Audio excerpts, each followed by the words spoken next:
All right, my check 1 2 1 2. This is Straight Talk Podcast. I am Mark here. This is MC Junior. What is up, What's my up, guy? mate? We got Ari in the building.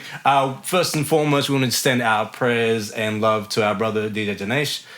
Going through a bit of a tough time now. We're sending out our prayers to you and your family right now. We say what's up to our guy MC Rude Boy. What's good with your man? And we also want to just give a quick shout out to our sponsors of this podcast: Pioneer DJ, Concert Audio Visual, and Evoca. Evoco Design. Evoca Design. Thank you guys for your support. It's much appreciated. You guys will hear more about that in the coming weeks of this podcast. But today is a pretty special day, man. And it's special because I get to sit down one-on-one with you. And why this is special for me is because I'm sure some people already know the story of our journey, but I don't think anyone's actually ever heard our conversations that we have behind the scenes and we have off the mics and stuff like that. Just knowing how much history is just between the two of us, it's unbelievable. I think it's almost 20 years now. I would say It's more than 26 years. that's crazy. It's insane. And so today we wanted, I wanted to dedicate this podcast to your journey Thank you, brother. and for people to understand more than just what they saw on stage, whether it was at Metro, it was at Track, whether it was at Groovelicious. I want people to really understand the journey that you've been through, because I feel that there's a lot that the audience can receive from that. And in particular, your stroke and how it happened, and then also how your road to recovery has been at the same time. So I want to start at a place where, and the place is 21st Century Club in Frankston. Oh, wow. That's a long time ago, man. And so people, is the place still there now? I don't think so. I think they've knocked it down. Or it's a car park now. Wow. Well, if anyone knows about 21st Century, they know it was a club in Frankston that had the revolving dance floor. Never seen it, before, and never seen it since. I think it was a really cool thing that they had there. But I remember I think I was about 18, and we were out there one night doing an event.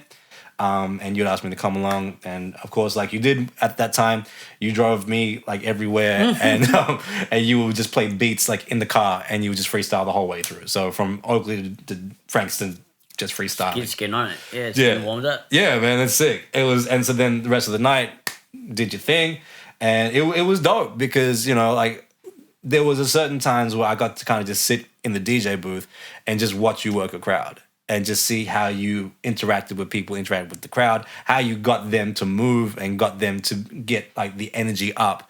I took a lot of notes from nights like that. Wow. But the reason why I remember this night in particular is because I remember what happened after the fact. So, bro, you went hard that night. The energy that you had, bro, was, oh my gosh, it was unbelievable. All right, it's like you would just run a marathon. Yeah, Right? it felt like it. Right. But then the part where it kind of all turned for me was we got back to your place, and all of a sudden you sat down, and when you said, "I can't breathe," and I was like, "Are you good? It's just asthma." And then we had to pull out a what was it, a ventilator, and you had the oxygen mask on, and I'm like, "Oh, this is serious." Just describe what was happening at that time. I think this would have been your early 20s. Yeah, definitely the early 20s, man. Yeah. What was happening with you health-wise, personally? What was going on in that particular time?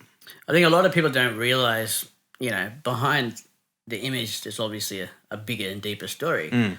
And my personal life at that time had to do with my childhood, the trauma from my childhood, which was being a statistic of the Catholic Church. And I carried all of that throughout my teens, throughout my younger life. But especially when I got into the nightclub scene, it was an opportunity to break away from Bruce Edmonds Jr., the sexual abuse victim. And I was able to put a title as Junior on it. But there's a lot of pain behind that. People don't realize the PTSD, the memories of my past were always there. Yeah. But I guess you can also say in my early 20s, I also got channeled down the wrong lane. Yeah. So the abuse happened in your teens? happened when I was in my younger years. I was 7. My goodness. I was 7 years old, Yeah. and it happened till I was 15. My gosh. And it's like, obviously, there's a lot of people out there who have experienced sexual abuse and the power that went with it. Yeah. I was 7 years old, and I had this man telling me that if I said anything to anyone, Yeah. my family would not be welcome in church. Yeah. You know, in church, they won't be welcome in church. Pretty much, I wouldn't go to Salesian College, which was my other college, the next step, Yeah. because I was pretty much put into a situation, blackmailed Yeah. by put into a situation because he was a priest. I'm a young boy, and he goes, it takes one phone call to the police to tell you that your sticky fingers have been in the collection plate and stolen over $2,000 from the collection plate. And I was 7 at the time, Yeah. you know, and I was like, Father, I didn't do this. Yeah. I didn't do it. Yeah. He goes, I've got a witness. And I go, what do you mean? There was an elderly parishioner, and she would have been in her 70s. Yeah. She goes, yes, Father, that's the black boy I saw. Oh my God. And I'm like, I go, ma'am, I wasn't even at church on the weekend. He goes, don't you lie to me. Yeah. I saw you. And Yeah. I'm like, I didn't do it. Yeah. And then he goes, see, Bruce, now I've got the evidence I need to put you into jail. And I'm like, he held that over me Yeah. throughout those later years, grade 5, grade 6. Yeah. And I was like, now one phone call to the police is what it's going to take. If you mention what's happening between us, I will take the phone up and call the police. And I was petrified. Yeah. But the control he had that over me in my primary school years, it then pushed over into my college years. Yeah. And I held it till I was 18, 19, 20. Yeah. Like, I didn't tell anybody about it. Yeah. It was until 2007. I'm 27 now. Yeah. And with the story of that pain, there was drug abuse. Okay, Yeah. I had to block it out. Yeah. How does something like that, like, how does it affect, like, your relationships with people, or like how you conduct yourself around people? Did you actually, like, notice yourself change in those, like, after that happened? I found that I became more shielded, in the sense I didn't want people to know Yeah. about what it was to be me in that moment. Okay, so I kept this mask on your face. I think everyone will understand it. You put a mask on, you know, Yeah. you were wearing a mask. Yeah. So my mask was happy. Hey, I'm happy. Yeah. I'm jovial kind of guy, Right. and I was good at sport, Yeah. and I was good at music. So was the mask also MC Junior? Absolutely, Right. because I didn't want to be called Bruce Edmonds. Yeah. I was ashamed of him. Yeah. As I began to understand, go through sexual abuse counseling, and counseling with psychiatrists and psychologists, Yeah. I realized, as I unpacked everything, that that shame that I had with it eventually was not as bad when I became MC Junior. I was able to block it out. Yeah. Right, I was able to block that part of my life out on the weekends. Yeah. So during the week, my psychiatrist said this, guys, during the week, so Monday to Friday, you dealt with being Bruce Edmonds like that. Yeah. The abuse victim. Yeah. But come the weekend, you were MC Junior with a microphone. Yeah. And you had a persona that Yeah. you were able to put that to the side and drop it down. Yeah. And I put this mask on to say, okay, here it is. Give me a microphone. I don't have to let you into my life. Yeah. You just had to look at my Yeah. skill. Yeah. Yeah. And it was superficial, man. And I know that. Like, I know that now.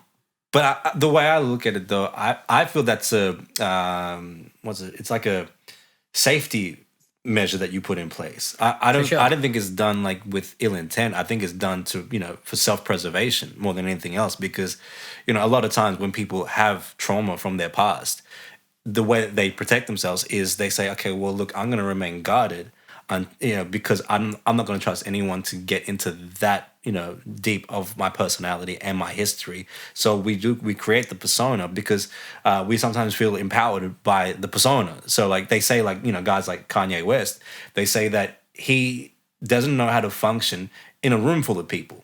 Like if say it was a party and there was like 50 people and everyone's just socializing, he doesn't know how to socialize because he's so used to having like the attention, right? And so the problem is when you don't have the social skills, you create the persona to be empowered by it. And then all of a sudden when you can stand on the stage confidently and speak to 20, 30,000 people and do it in such a way that you just feel like, okay, it's now split personality.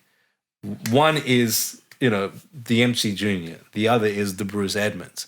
And, the MC Junior is the crowd rocker, non-stopper, the Crooklyn Clan, ambassador, all this, right? And then there is this Bruce Edmonds who was abused, who had these struggles that he carried quietly from the age of 7.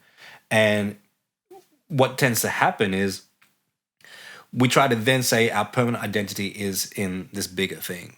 And we try our best to say, I want this person to be what I'm known for. But all of a sudden in the background, there's this other person that doesn't go away. The real person.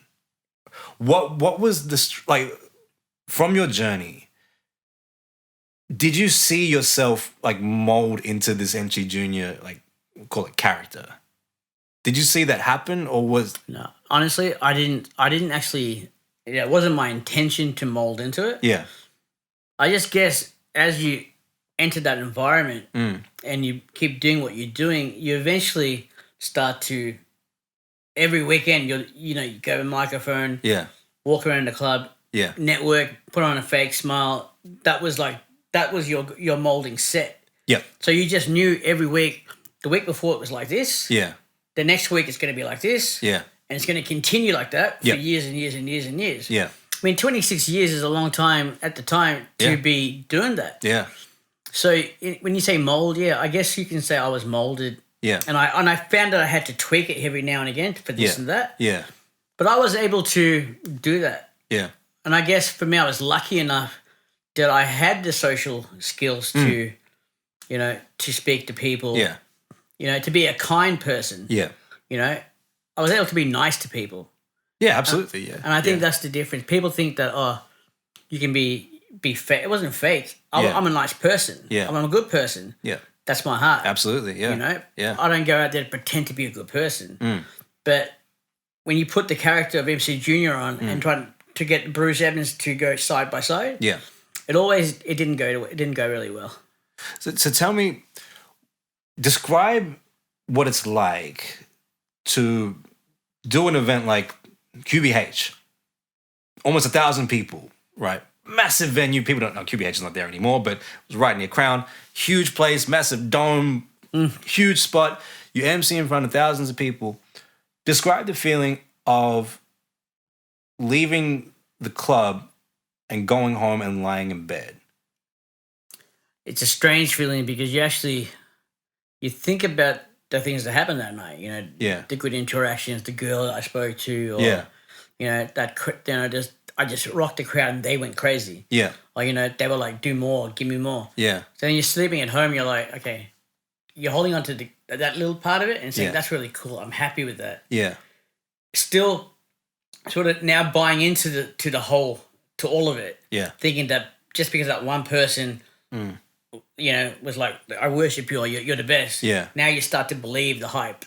Right. You're starting to believe the hype that you're the best at what you do. So now that's all you're known for. Yeah. Yeah. Right? So the next week when it came about, I had to find somebody else who was like that. Yeah. And then find somebody else who was like that.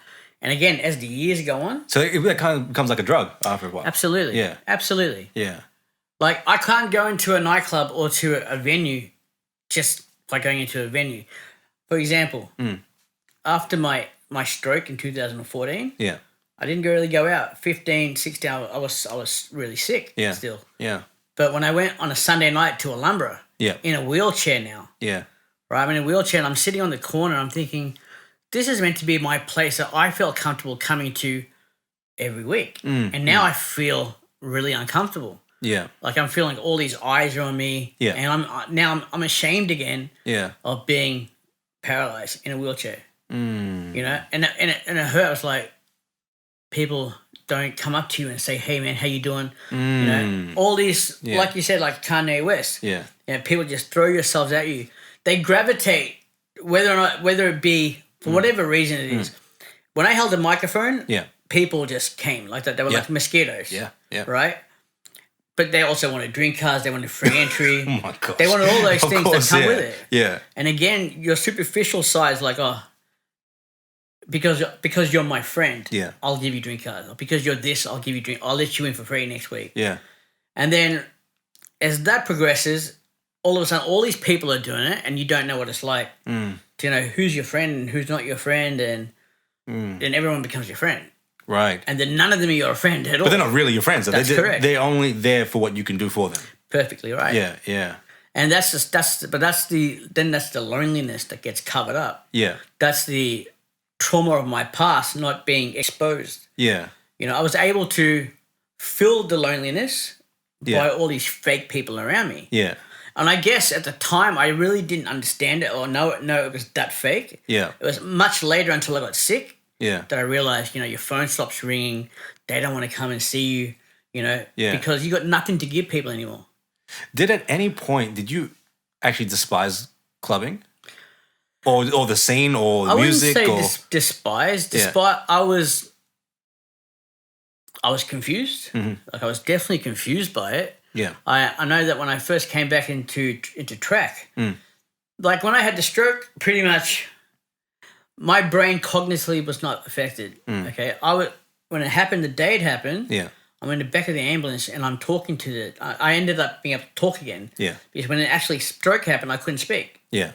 I knew something was wrong because I was on the ground, right? I was going to MC. I was emceeing the night before at track at Strut Saturdays, which was a massive, massive party on Saturday night. Yeah.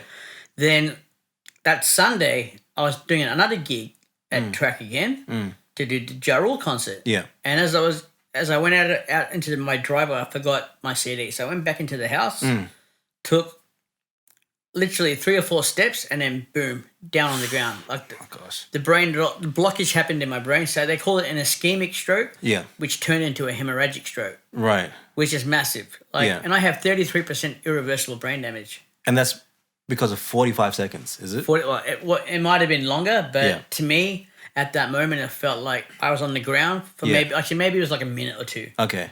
It might have been longer though, but I can't remember. Who came and found you? My brother came in. My brother's daughter came in, and she's like, "What are you doing? I'm on the ground. I can't move." Yeah.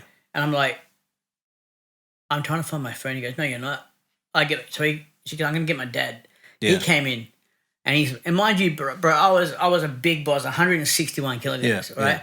That's also got to do with the past, you know, comfort eating, eating to protect myself because. That's the way you protect. You build up this shield. Yeah, yeah. Right. Yeah.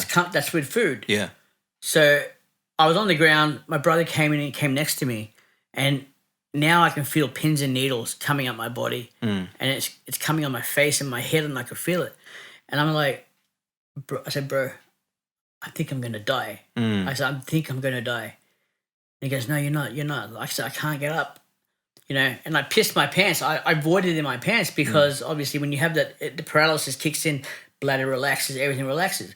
Then I realized, wow, I can't get up. And now I pissed my pants. And I got to go do this gig.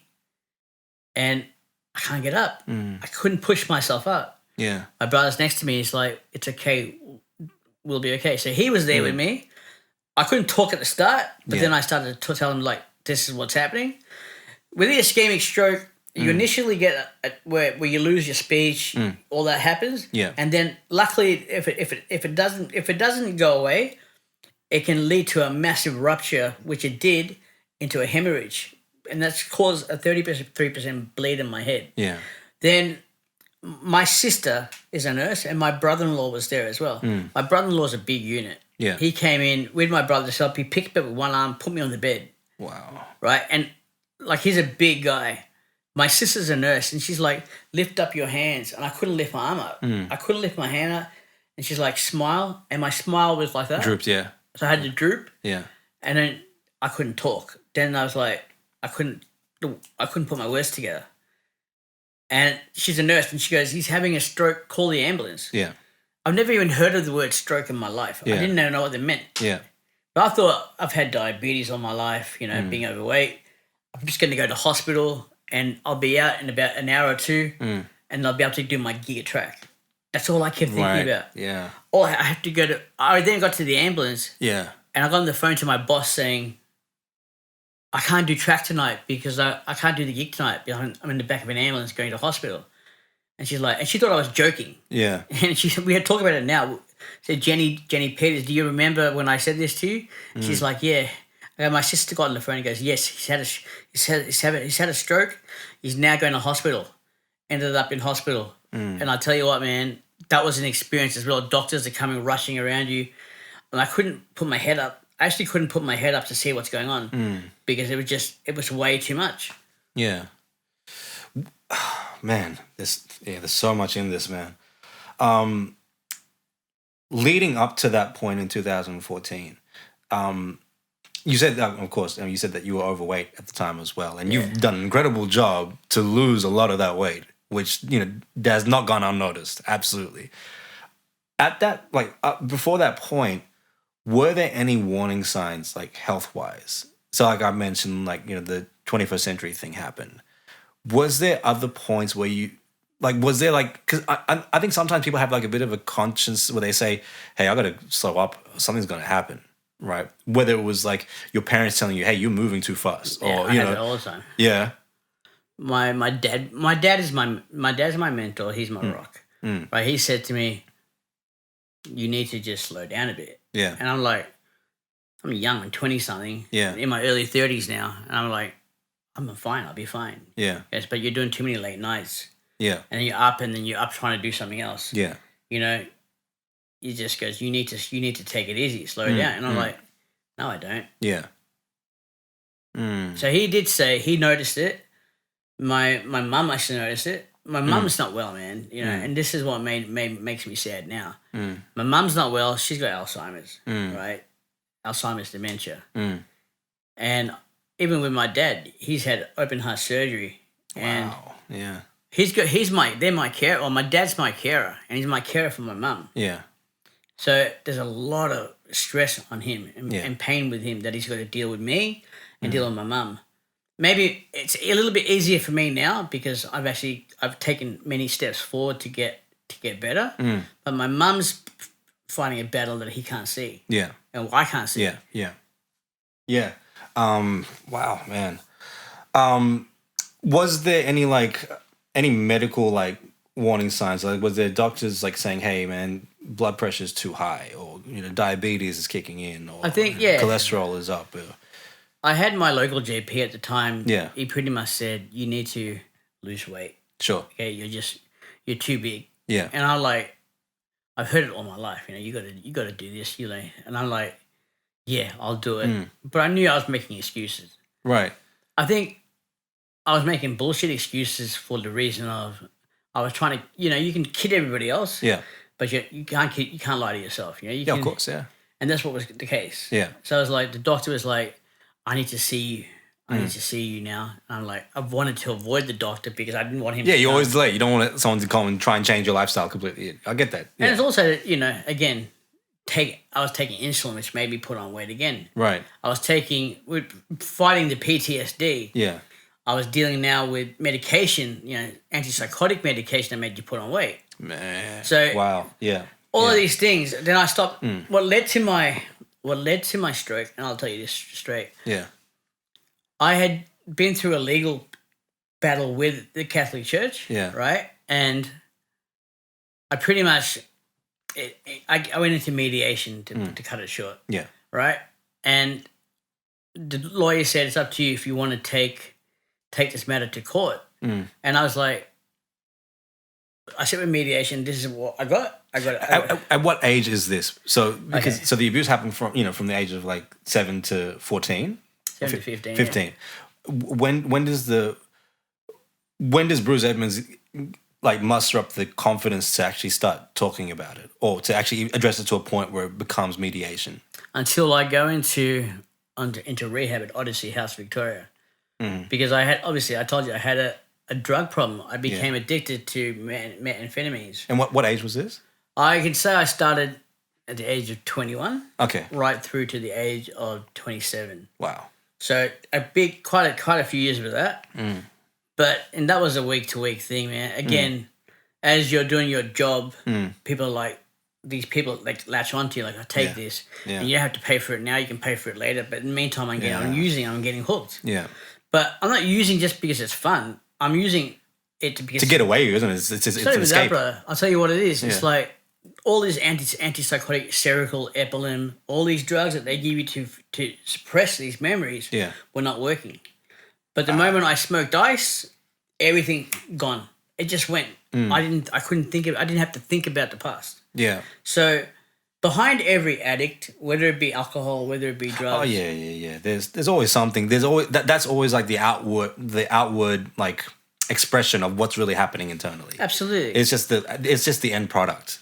Yeah. So I think we sort of have spoken this over the years, but I said, man, people recognize you as, oh, he was like this. That's all he was there for. He was an addict, or he was always off his head, or whatever it is. Yeah. And I guess people can always have a go at you and say, you were like that, you were an asshole, you were this, you were that, you were arrogant, And I can't say no, I wasn't. No, I wasn't. But I have to own that and say, yeah, I guess I was. And I'm sorry that I was like that. But it's amazing to hear some of the feedback you get from people. Yeah. I think you said it to me back like 3 years ago. You said, if it wasn't for me, you would have never started music. Absolutely. Right? And that blew my mind, because I was like, wow, you didn't just say that. I said, with all the shit I was going through, which you didn't know. Yeah. I still gave somebody else hope. And that... Absolutely, yeah. Yeah. I just couldn't believe it. Yeah. It actually freaked me out when you said it, because I'm like, wow, I didn't just hear that. How could I inspire somebody else when I'm going through shit? It's so interesting, man, because I feel like even from my journey, it's always been the lowest points where you feel like you've got nothing left to give, where somehow, I mean, I credit to God that gives you the strength to be able to perform in a way that's not in your own ability, right? And that becomes inspirational to a lot of people. And I think that if there is a silver lining in what happened, in your journey, it is the fact that there were thousands of people that got to see you do your thing and was totally inspired by it, right? Regardless of what was happening in the background, we saw what was being fruitful and we saw what was flourishing, right? And, I know a lot of times, especially in hip hop, people resort to writing lyrics because that becomes the expression of what they're going through in their life. And, like guys like DMX, who had like really rough upbringings, said, I just need to write all of this down. I need my music to express all of my pain and my frustration, which is why people were able to relate to him and were able to, find a sense of like healing in all of that. And I think that's, what I mean, I'm sure you look at it now, is that you brought healing to a lot of people. Even though you may have been broken, there was healing that you brought to people by what you did. Right. Like, for fun, as like, hey, this is my escape. Yes, this might be my persona as MC Junior, but that was bringing healing to people. It was bringing healing to me as a young 16-year-old kid that, was having issues at home, family, breakups and things like that. And, using, same thing, clubs as an escape to go and find some, sense of like belonging, or some place of like, where I felt like I fitted in. Like I was the only dark kid in my school and like no one was into my music. So when I was stepping to Metro Underage, I'm like, oh, these people are all just like me, and they all dress alike, they all look alike and everything. And then to hear and see you do what you do, it becomes healing, because you realize, oh, there was another way out of this, right? For your journey up to this point, so the stroke happens in 2014. Prior to that, it's your identity is in the nightclubs, it's in the music, it's in the industry. What happens now post 2014, right? Was your mentality still like, oh, look, I'll be good in like 6 months, or I'll be good in like, like I'm back on the mic in a second? I'll tell you, that's what happened the first week. Right. Because like I said, cognitively, I was not affected. Yeah. You know, and because brain couldn't connect to the disability now of the hand. I'm Yeah. not working in the walking. Yeah. But the mind being active. So you can still think clearly. Absolutely. Yeah. And the thing was, my memories are a bit blurred now, but when it first happened, my dad said to me, I said to my dad, I'll be at track next week. Because I love Strut Saturdays with Mark Pellegrini and that crew. Yeah. And I said to my dad, I'm at track next week, and my dad's like, no, you're not. You're not going to track. Yeah. If you think you're going to track, you're not coming home. And it frustrated, and it got me really angry because I'm like, I'm fine. What's your problem? Were you still in hospital at this time? Yes. Oh my goodness. I'm in hospital. Now I'm in rehab. Yeah. Now I'm in Kingston Centre. Yeah. And I said to my dad, I'm going to be going to track next week. Yeah.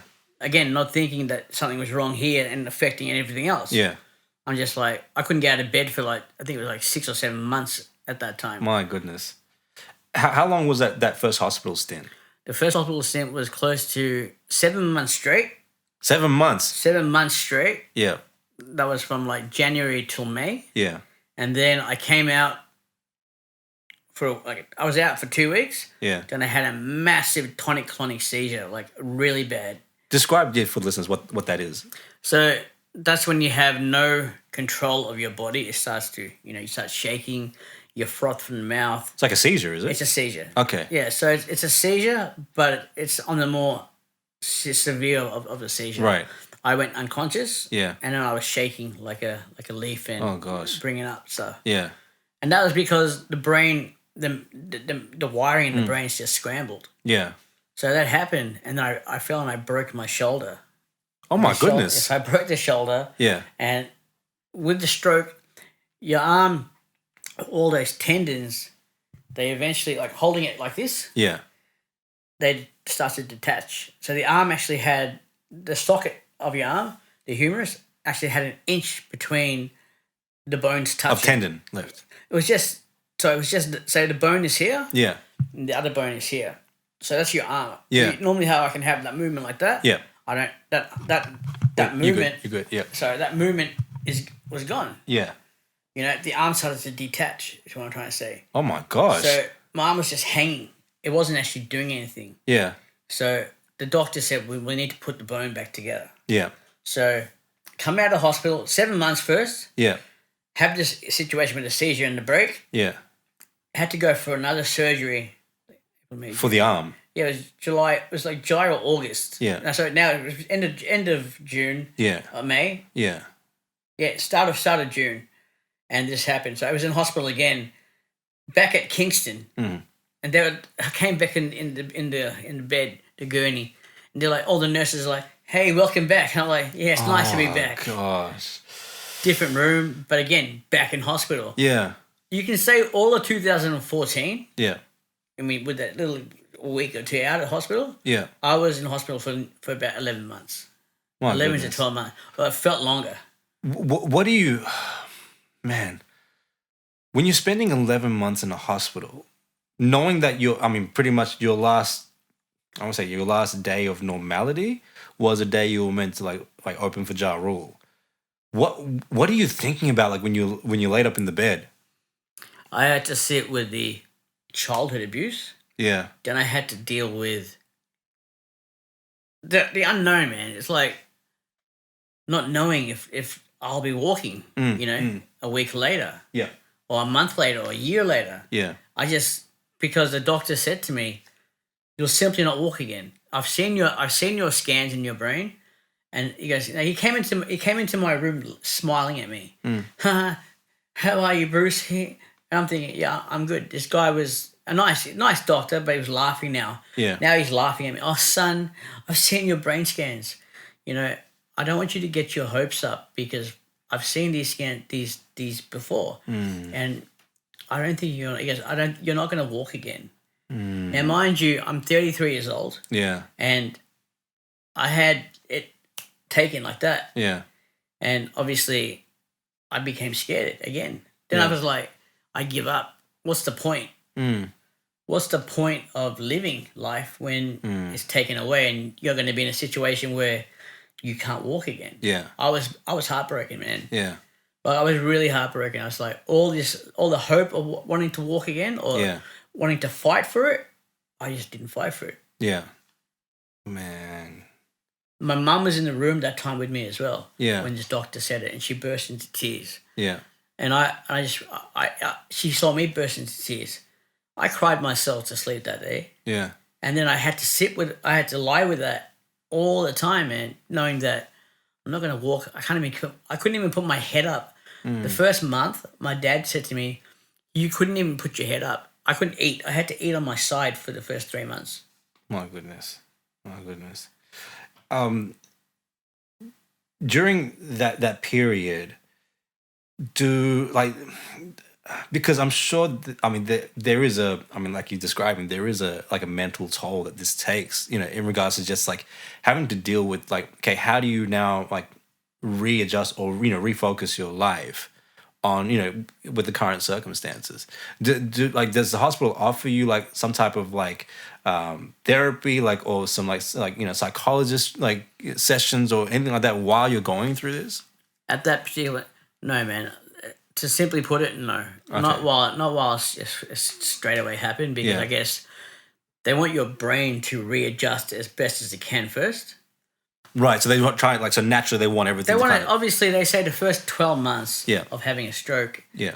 is when you'll get back the most feedback of what you've lost. Yeah. So in my sense, like this hand of mine, Yeah.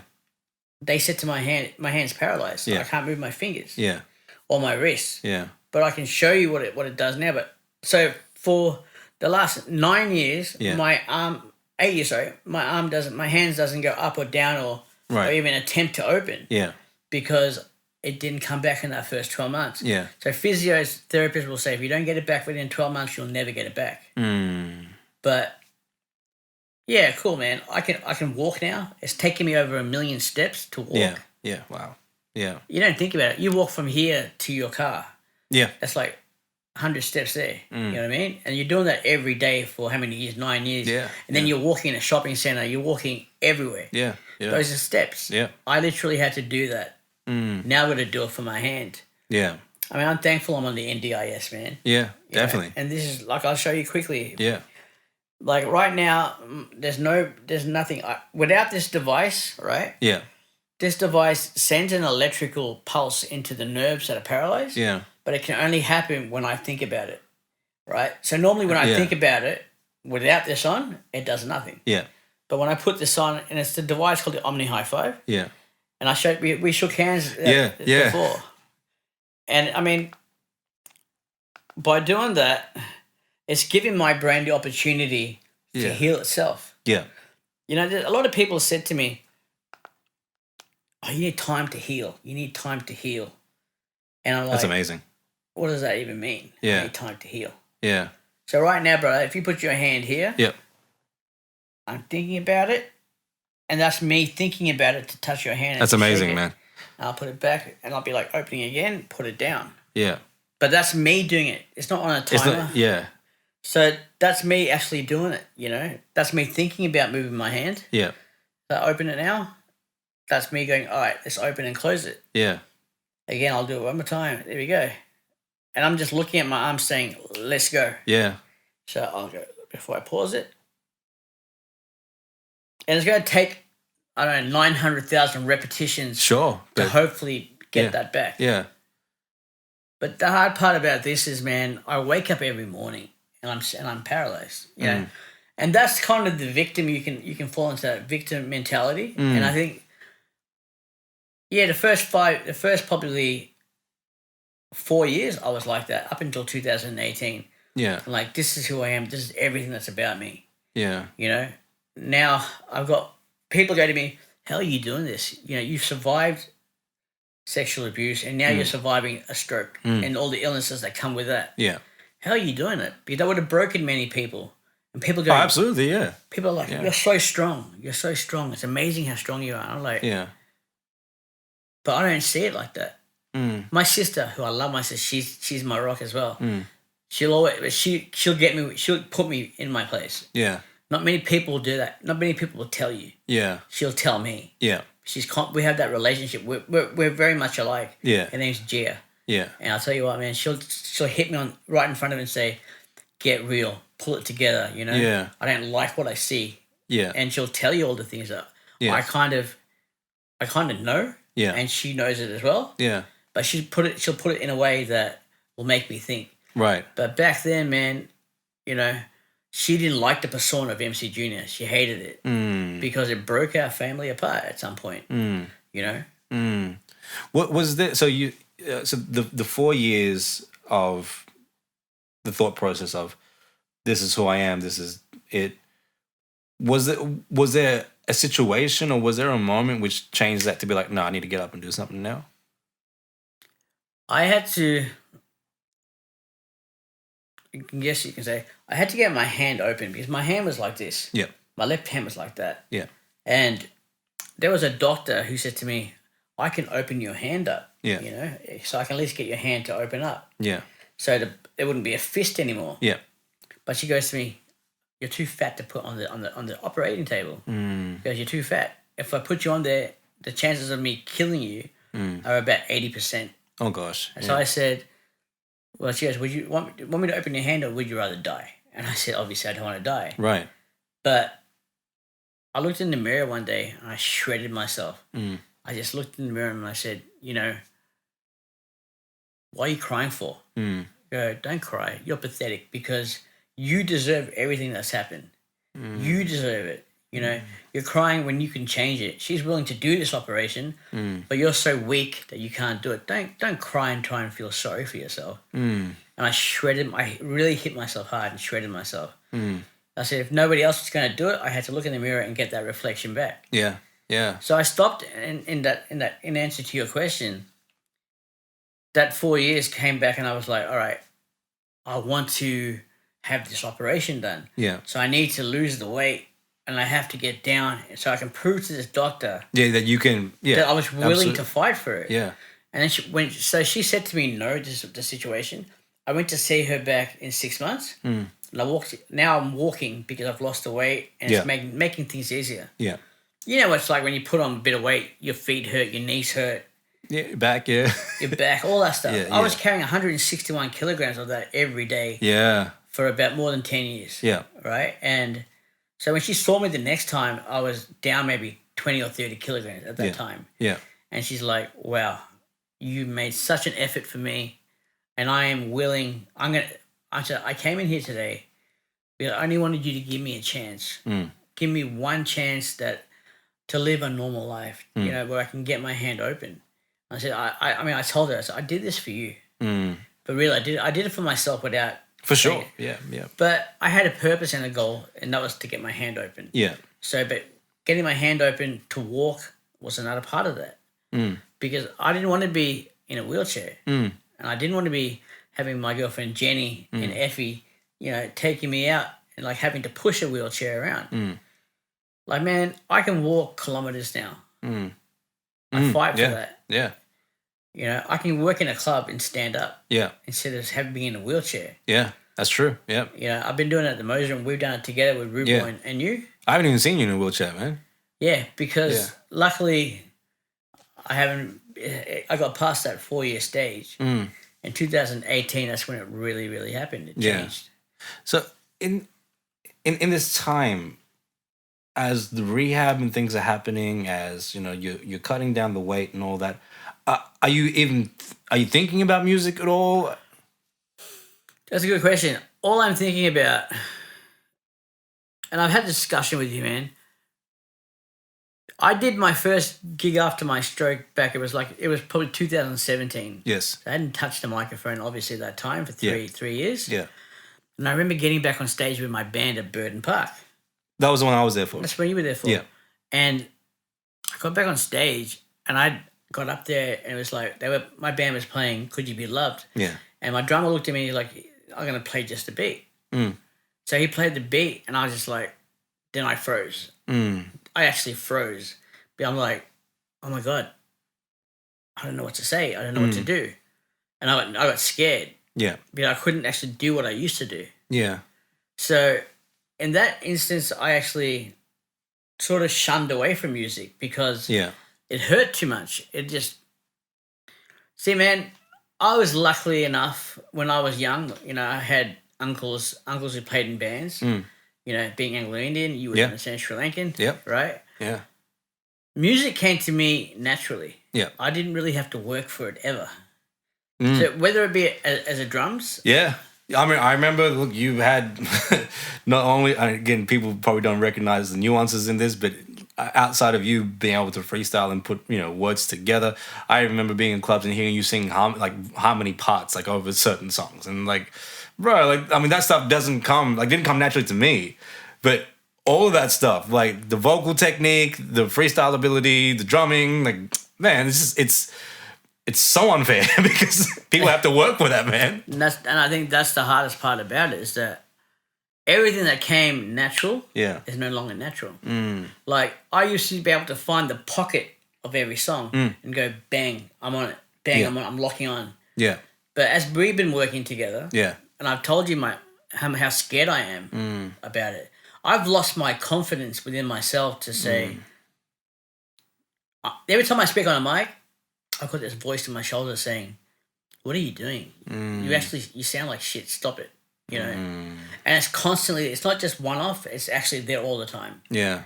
And it's like, well, what's the point? You know, what's the point if you're there saying I can't do it anymore? Yeah. Then I can't do it.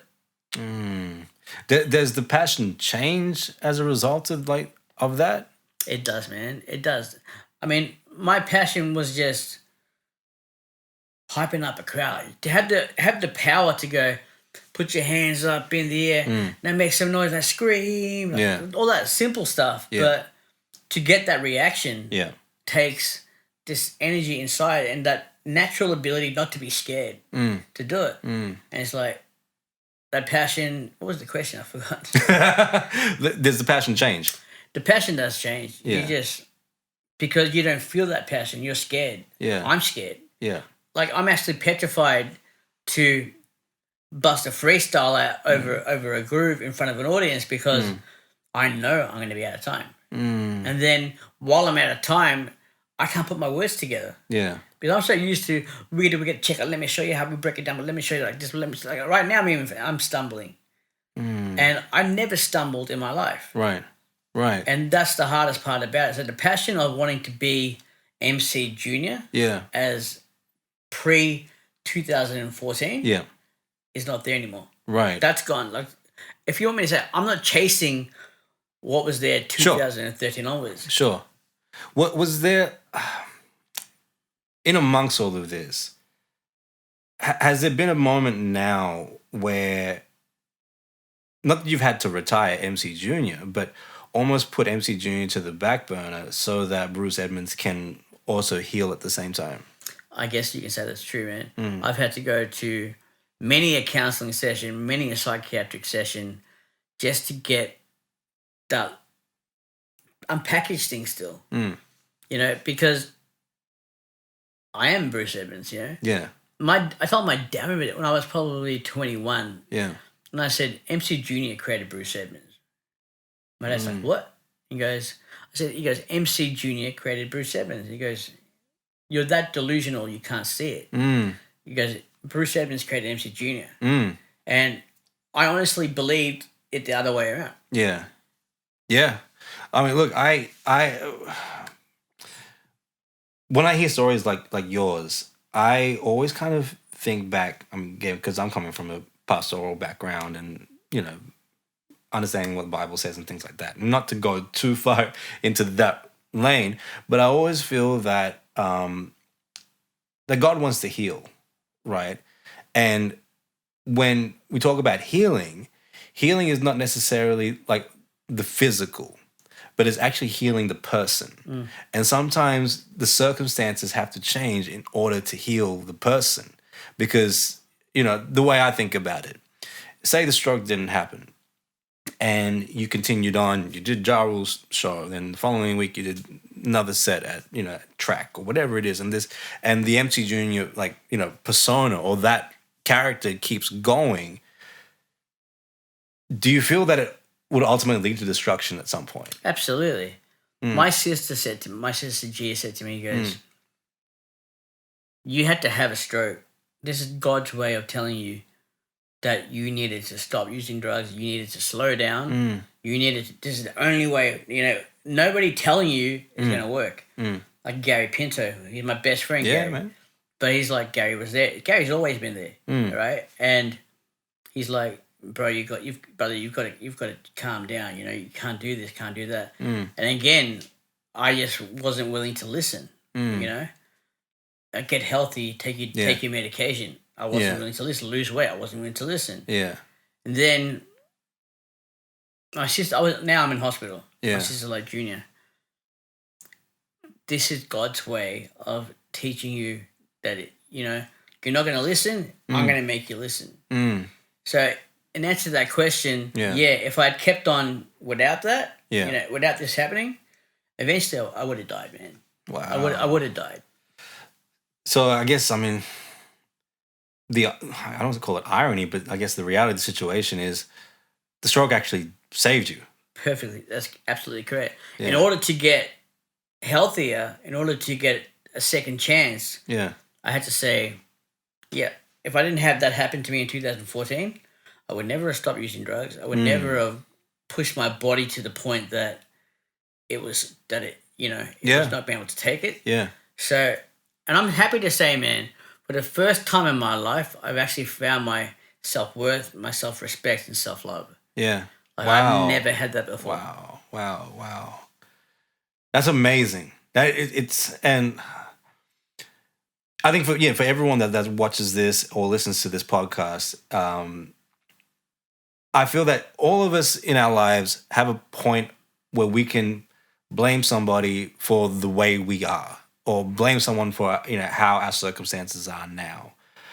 We never really get to hear about like the other side of that, and like your story and what you're saying, and that we're now looking at the bad circumstance and realizing if this bad circumstance didn't happen, then this doesn't happen now. Absolutely. And I think this is probably, I guess, the take home that that I've seen from your story, is that you're not defined by what happened when you were 7, what happened when you were 21, what happened when you were 33. You were defined by how you navigate the circumstances to bring yourself to a better place. And I think it's a blessing to be able to witness it. It's a blessing to be able to see it firsthand. And I think it's also going to be a blessing for everyone who saw you at a club, who heard you rap, who heard you do your thing, who saw you, on stage in front of 20,000 people. I personally believe that you brought healing to me through music, but I believe you can bring so much more healing to people through this journey that you're on now. What does the future look like for you? Man, I'm hoping, to be honest, to say I would love to inspire people, be an advocate. I mean, whether it be, you can say to fight. Yeah. For no matter how, well, this leads into that part of the next question. Yeah. I'm going to be doing a documentary with Indie Film Studios with Neil Wakefield. Yeah. And he came to me with the question. He goes, brother, has anyone ever spoken to you about writing this down? And even one of my best friends, Amy Heslop, which is another person, in 2014 came to see me and said, why don't you write your story? And I'm like, you should write your story. So I always had it in my head that I'll write a story, right? But never had the capabilities now to put pen to paper, to do that. Yeah. And then Neil came to me and said, what I want to do? I want to do a documentary with you. I want to do a documentary with you about your journey. So right now we're going to be starting the process of doing interviews with people like yourself, Rude Boy, Dinesh, about what it was like to be around me prior to now and what they see, because we were now starting to work together running events. Yeah. But he came back to me and said, you realize you are going through all of this, but yet you're putting on events. Yeah. Yet you're doing everything you did before, man. Yet you're putting on these events for other people. Yeah. You're doing it. You're doing this, to make other people happy. Yeah. You got to take away. Do you take away anything from that? I didn't even see it like that. Yeah. I just try to use my brain skill set to reconnect to music in some different way. Yeah.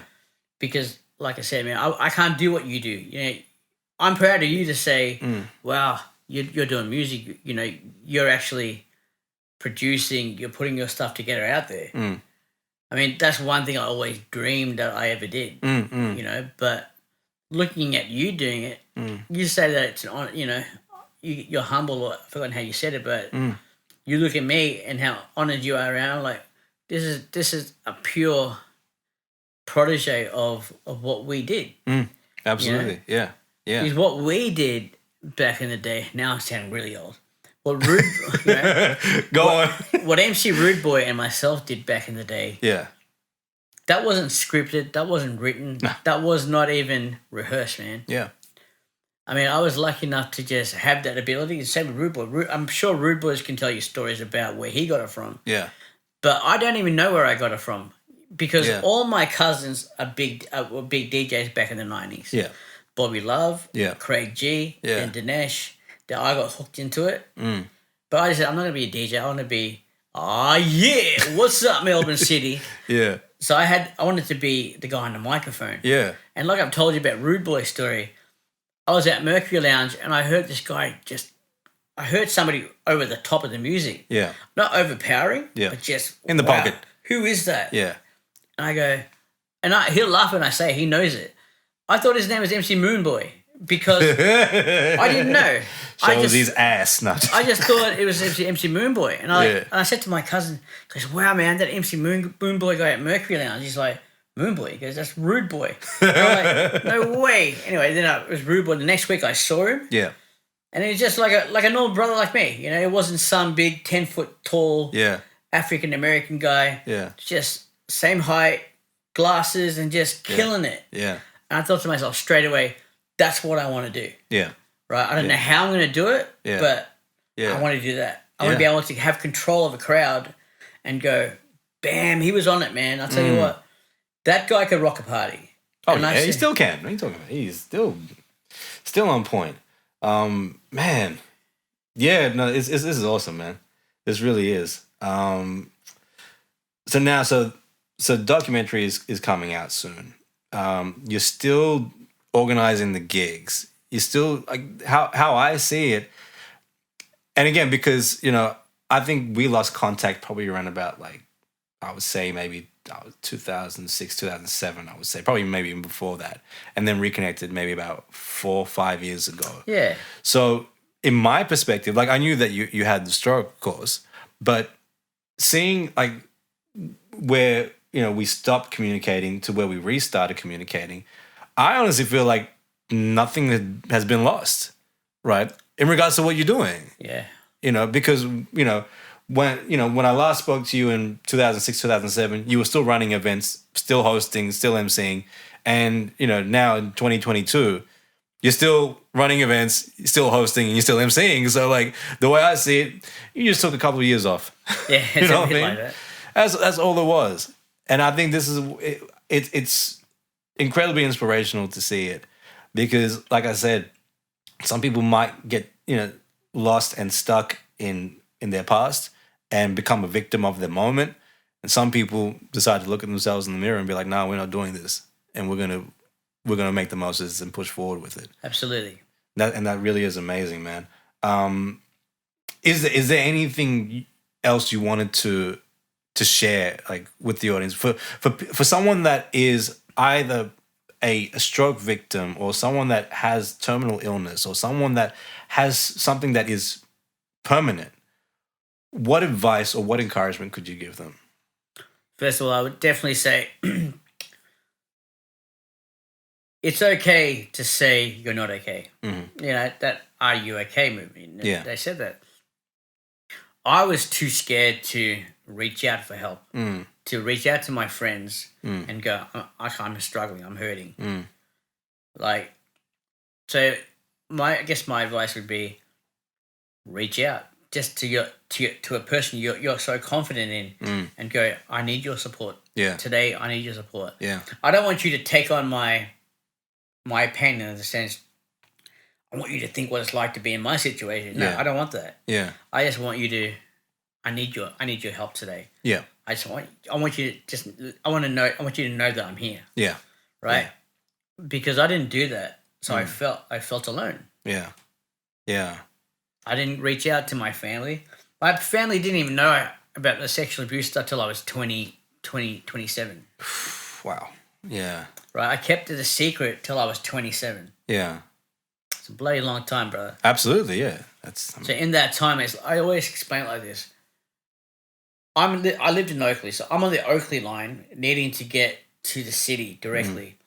Now I'm put on as a 7-year-old onto the Frankston line, expected to get to the city, but I'm now going in the opposite direction. Yeah.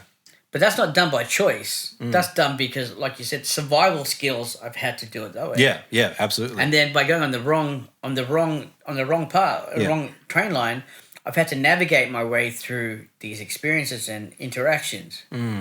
And yeah, look, some of them aren't perfect. Some of them I know aren't perfect. They're not good. You know, they were the wrong choices, and I can learn from those choices. And I know that I can't change what happened 5 seconds ago. I can't change. There's no way I can change what happened 5 years ago. So that's my mentality with it. It's like, if I can't change what happened back then, and I just got to live in this moment, be kind to people in this moment, and be a better person. That's all I can do. Yeah. You know, and that's my mantra. Yeah. Yeah. My mantra is exactly that. It's like, live in the moment, be kind to people, and just lose the ego that comes with it. Yeah. Because MC Junior back in the 90s, you either hated him or you loved him, right? There was no in between that. It was like, wow, he's confident, but he's arrogant, you know? And that comes with the fact that I didn't have to work for it. You know, I didn't have to work hard for it. Yeah. It just happened. They always say that confidence and arrogance is a very fine line, because I feel like if you're arrogant, you have to have the skill to back it up, right? But then if you're confident, you know, you may not necessarily have the skill at the time, but you're still confident in you. Yeah. Which is why I always feel like it's always a very fine line. And I feel like, the people that like you say it's confidence, people that don't like you say it's arrogance. He's cocky. Yeah. But it's like, man, if he's doing his thing and he's doing it well, then I think he backs it up, you know? And I never talk down to people, like, you know. Yeah. Even now, I don't go, oh, that's shit because I can't do it, and laugh at why you're doing it, and I go like, you know what? I remember what it was like to be in their shoes. Yeah. You know, fighting to get to that. Yeah. You know, doing these big gigs or doing these getting these opportunities. Yeah. And going, why? I'm not like, why aren't I getting the opportunities now? Yeah. Why not me? Why not me? And then I realized I don't need any of that anymore. There's no longer do I need that validation. You know, I've done my hard yards. I've done the work. You've made your imprint, like especially in the Melbourne nightclub industry, in the music scene. You've given, you know, what you've needed to give. Like I feel sometimes that some people, they always trying to like chase the original moment, you know, and trying to relive or recreate that. And sometimes maybe it's just a seasonal thing of like, hey, look, that was for a season, but now there's something bigger ahead, or there's something better or more beneficial for you ahead, as opposed to being like, oh man, let's take it back to the 90s and let's try and do it all over again. It's like, you know, I feel like sometimes we can get so lost in that idea of like trying to just relive or recreate and just be in that moment, like once again. Like, I feel like now, I think it takes a bigger person to be like, hey, you know what? I gave my contribution to the industry and I did a pretty damn good job at it as well.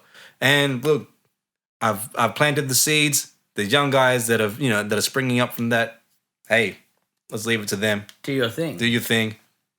I say exactly the same thing, man. You're right. Because I look at them and I go, yeah, I did it differently.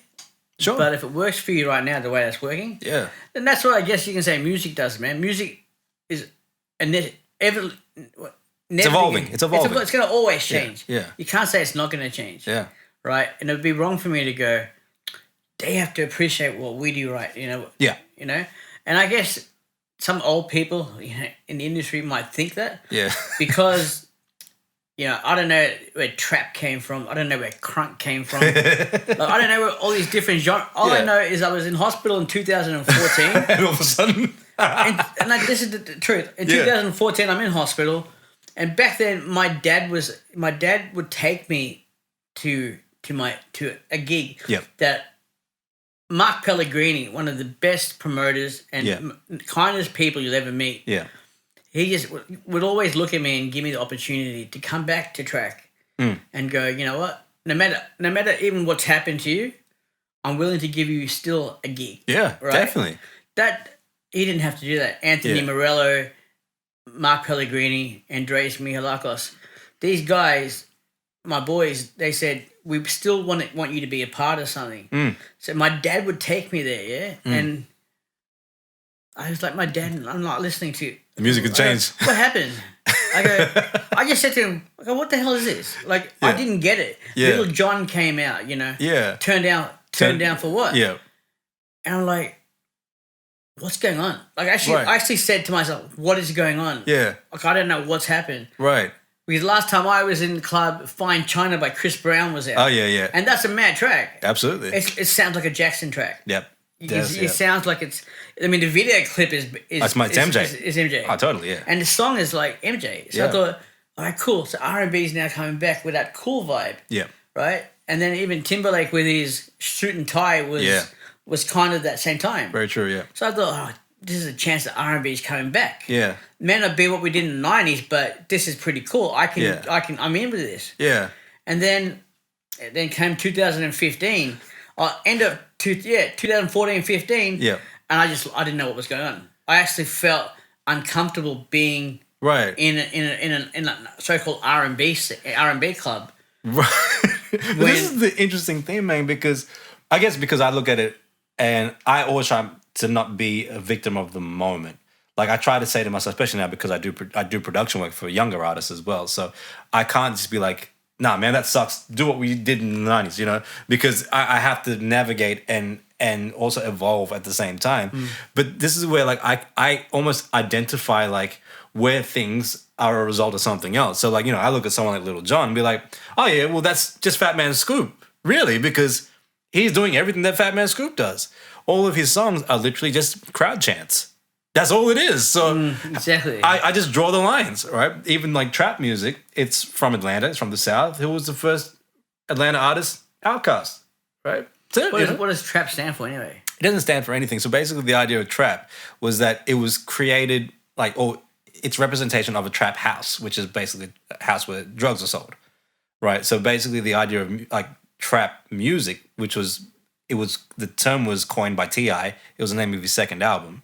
And it was basically talking about, drug dealing music, in the South. So it was basically derived by, content. It wasn't derived by a sound, but then EDM took it and then they made it into something else. And they made it into like, almost like, EDM tracks, but at 75 BPM. So, the actual evolution of the description changed. What started as like, oh, this is just drug music turned into like, oh no, this is like, it's pill popping music, but for EDM, That's the whole generation I missed out on. Right. Because even now, when I see some club footage and the dances, like the chaos dancers, dancing to stuff, I'm like, what is this? Like, I mean, I still can't get where the cool part comes out of it. Well, that's the thing, man. Because I feel like, especially in music, everything like recycles.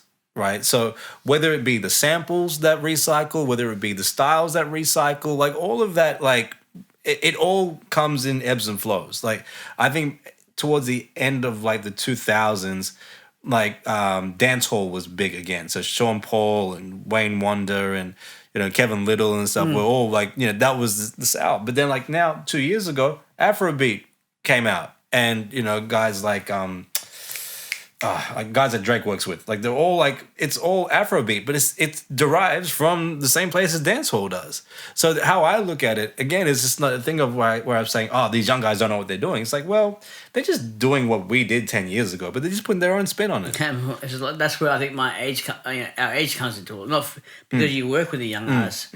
See, man, I'll be honest with you. Yeah. People go to me, this song back in the day, I'm like, well, who's it by? Yeah. You know, people expect me to know music, and I'm telling you, Yeah. they'd expect me to know artists and songs. Yeah. And I'd be like, I don't know who that is or what that is. Yeah. They're like, what do you mean? You're an MC, you're a DJ. You should know it to track. I'm like, honestly, I don't know. Even people to this day go to me, who are your influences in music? You know, and I'll be honest with you, she's not even R&B, man. Right. She's from the 60s. Yeah. And that's Carole King. Yeah. Right? People don't know this. Yeah. I went to Beautiful, the Carole King musical in 2017. And it changed my life forever, man. Wow. My dad took me with my mum. Yeah. And then I was like, wow. And I explained what I mean by wow. Carole King is one of the most amazing singer-songwriters from that time. You know, the song You've Got a Friend. Yeah. Yeah. You know, that You Got a Friend, Kirk Franklin did it. Yeah. Lady Gaga did a version. Christina Aguilera did a version. Yeah. And Carole King wrote so many songs for different artists that I didn't even think about. Yeah. I'm like, went to this musical, theater musical. I was like, wow, I can't believe she wrote all this music. Stuff I've heard of, you know, like One Fine Day, Yeah. you know, Natural Woman that wasn't, I forgot, she passed away. Ah, man. Now you're going to test my musical knowledge. It doesn't go that far back. Yeah, but I know what you mean, man. Aretha Franklin. Yeah. Oh, yeah. Yeah. Aretha Franklin. Yeah. Natural Woman. Yeah. That was done by Carole King. Wow. You know? Okay, yeah. She wrote that song. Yeah. I mean, she wrote so many other songs for the Beatles. You know, for the going through the musical history. Yeah. I mean, if you ever look at an artist, she wrote a song called "Beautiful." Yeah. Right, and it's as simple as the words are as simple as this. The lyrics are as simple as this. You got to wake up in the morning with a smile on your face and show the world all the love in your heart. Yeah. And people will treat you better. Like, and if you play that song and listen to it, I guarantee it will inspire you, man. It inspired me. Yeah. And that's what woke me up in 2017. Yeah. I just went like, I played every day. Yeah. And people are like, so which hip-hop artists are you into? I'm like, dude, I'm not even into hip-hop. Yeah. And that's weird. Yeah. Yeah. Yeah, because you work in that industry and you work in that. And that's the first time music has actually inspired me. Yeah. Honest to God, people go, so hip-hop R&B must be your thing. I go, no, it wasn't. Yeah. When I was in high school, I was playing grunge, Silverchair, Nirvana. Right. Like, because that was the only thing you played. Sure. Yeah. Right? Yeah. And then in my younger days, I was playing in the family band, Yeah. all rock and roll. Yeah. You know, from the 60s, Elvis Presley, Yeah. all of those hits, right? Yeah. And used to play the Indian dances before I turned 18 Yeah. and playing drums. Again, drums was my passion. Yeah. Now when I look back at it, I go, I've had the musical, you can say the listing and the overall gathering of all genres. Because my dad said, you've got to appreciate music, all kinds of music. Yeah. Yeah. Even if you don't like it, Yeah. you know, Absolutely. at least yeah. accept it, you know. So I listened to jazz, classical, and then I came across, I actually said to myself, geez, you know what? If Stevie Wonder dies, then that's the end of all the musical talent. Yeah. Wow. Yeah. And that's what I thought to myself. You yeah. know, you think of like Prince died, Yeah. and you know, James Brown died. I think Michael Jackson died. Michael Jackson. There you go. Yeah. Whitney Houston. All these amazing stars, and like you're just thinking because you know their names. Of course. Yeah. Yeah. You know that, and they're in the front and center. Yeah. But again, I connected to music once I went to that Carole King musical, man, and that song "Beautiful" changed my world. Yeah.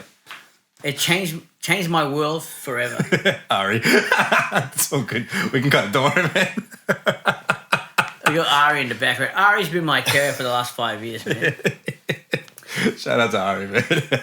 And I'll tell you what, it's guys like Ari, Yeah. you know, who put up with me because Oh, he definitely puts up with you, man. I'm still thinking, man, you're about 3 comments away from getting smacked in the head by him. I really do feel that. almost take it easy, brother. Take it easy. Oh, man. Brother, man, Junior, love you, man. You've been not just an inspiration to me, but you've been a source of encouragement. You've been, I would say, a moment in my journey which I could not like I couldn't thank you enough for, right? And like I've always said, man, you know, what I do now is foundationally because of what you did for me, and you know, I now pay it forward with the guys that I work with, and I pray that you know people that listen to this podcast and that hear even in future episodes and just hear how much you know you've also grown and healed and developed, they'll also find healing in that as well. Thank you so much just for your honesty and your transparency and just knowing just who you are, you know, as Bruce Edmonds now. I think that really is the blessing in this whole story. So I like to think so. I mean, and as I said, man, this documentary's coming out. Yeah. And it's a bigger look into my past to the future, but it's about giving hope to people. Yeah. You know, why do I want to do it? It's like, you know, there are people in our situation in the world. They're like, they're going through this, they're going through that, and they don't know what to do, where to go next. Yeah. So the answer to your question, I think you said to me before, what do people do? Yeah. They ask for help. Yeah. You know, and ask for help could be as simple as calling up your best friend and going, can you come and stay with me today? Yeah. You know, or call your doctor and go, you know, doctor, I'm actually having bad thoughts, I'm having these problems. So he can direct you to somebody. Yeah. Because it's not a bad thing to ask for help, man. Absolutely. Yeah. You know, I used to think it was, I can't speak to a doctor because it's embarrassing. You know, but these people want to see you do good. Yeah. So reaching out for help. Yeah. And to do the little things to be kind to yourself. Yeah. You know, the little things. You know, I used to beat myself up all the time. You know, like you're not good enough, you're worthless, you're this, you're that. And then I stopped doing it. Like, be kind to yourself. You know, do things that make you feel good. Yeah. But are going to make you feel positive. Yeah. You know, and that's what I do, man. I try to be positive every day. Yeah. Bro, thank you, man. You're welcome. Thank you, Marky. Thank you, bro. And 5-1 Studios, ladies and gentlemen. yes, Marky. 5-1 Entertainment Studios. Yeah, man, it's been Straight Talk for another week. We'll catch you all in a little bit. Peace.